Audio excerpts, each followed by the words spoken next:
In recent weeks, a growing number of Labour cabinet members have found themselves under the microscope as discrepancies in their career histories come to light. While figures like Rachel Reeves and Jonathan Reynolds have already faced intense scrutiny, the latest focus shifts to Deputy Prime Minister Angela Rayner. Her career timeline has sparked controversy, with conflicting statements about her past roles and the length of time she spent in certain positions. From her entry in Who's Who to personal statements and official records, the inconsistencies have raised serious questions about how Rayner has presented her career. But what do these discrepancies really mean, and how are they affecting the narrative around her rise in politics? Let's take a deeper look at the latest revelations, but first, hit the like button and subscribe to the channel, and join our fast-growing community.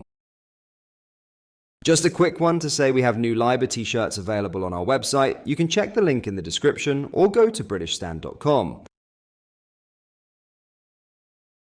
Recent evidence has cast a spotlight on Labour cabinet members, revealing a pattern of discrepancies in how they have represented their careers prior to entering politics. The focus initially shifted to figures like Rachel Reeves and Jonathan Reynolds, but now the attention moves to Deputy Prime Minister Angela Rayner, whose career timeline has been subject to scrutiny in various public statements and official records. Rayner's entry in Who's Who has been particularly controversial this week. The entry notes her career background with phrases like home help, private sector and local government, 1998 to 2005, and trade union lay activist, 2002 to 15, which suggests a 7-year span of involvement in specific roles. However, The Times has pointed out that Who's Who entries are often self-reported, which means individuals write their own entries and therefore have control over how their career timeline is presented.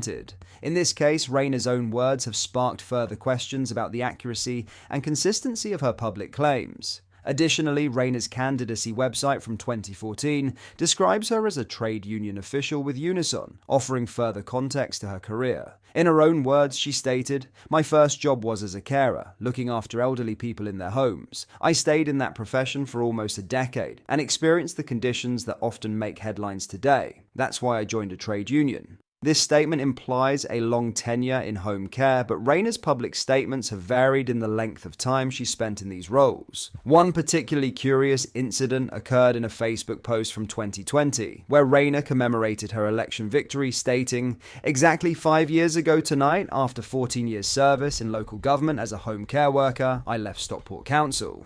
In this post, Rayner upgraded her time spent working as a home help from 7 years to 14. This shift in timeline is puzzling, given her previous statements and the conflicting reports from various sources. Further confusion arises from statements Rayner made regarding her tenure as a home care worker. In March of the previous year, amid the controversy surrounding the 2015 sale of her council house, Rayner claimed, "At the time of the sale of the house, I was a home carer and it was my home."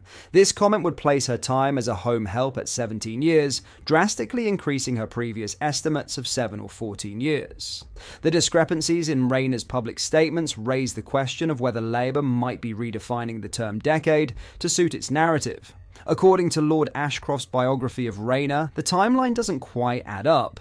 Rayner's own records indicate that she worked as a home help for only 6 months in 1998. After an 18-month gap without working as a carer, she then joined Stockport Council as a home help, where she remained employed from August 2000 to 2005. Official council records, released under a Freedom of Information request, confirm this 5-year period. Even more revealing is Ashcroft's book, which concludes that Rayner spent approximately 3 years as a carer. This is because for up to 2 years between 2000 and 2005, she was reportedly on facility time, a special arrangement where union representatives are allowed paid leave to focus on union duties. This period, which was confirmed through discussions with a friend of Rayner's, casts doubt on her claims of a decade-long career in home care. Ultimately, the varying timeframes, ranging from 7 to 17 years, highlight not only inconsistencies in Rayner's narrative, but also raise broader questions about the accuracy of claims made by senior political figures. While Rayner's political career has been undeniably impressive, the disparity between her public statements and the official records suggests that Labour's portrayal of her background may not be as straightforward as it appears.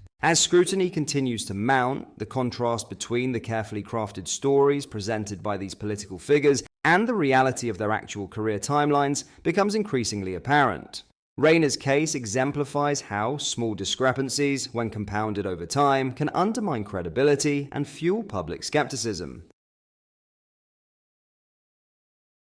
In other news, Health Secretary Wes Streeting has condemned the General Medical Council after it emerged that doctors who change gender can have their past wrongdoings erased from public records. The revelation came following a Telegraph investigation which found the medical watchdog wipes the public disciplinary history of doctors who change their gender identities. The practice means medics could potentially exploit the system by changing their gender identity to hide previous disciplinary issues. Streeting called the situation extremely concerning and said it should not have been allowed to happen. The GMC maintains a public register allowing people to check if doctors have faced restrictions, suspensions, or been struck off. However, when doctors request to change their gender status on GMC records, they can do so without providing supporting evidence. These medics are given a new registration and GMC number, with all public links between their old and new identities completely erased. This means any historical misdemeanors, including previous suspensions, are wiped from publicly accessible records. The system also prevents female patients who specifically request a female doctor from discovering if their doctor was born male.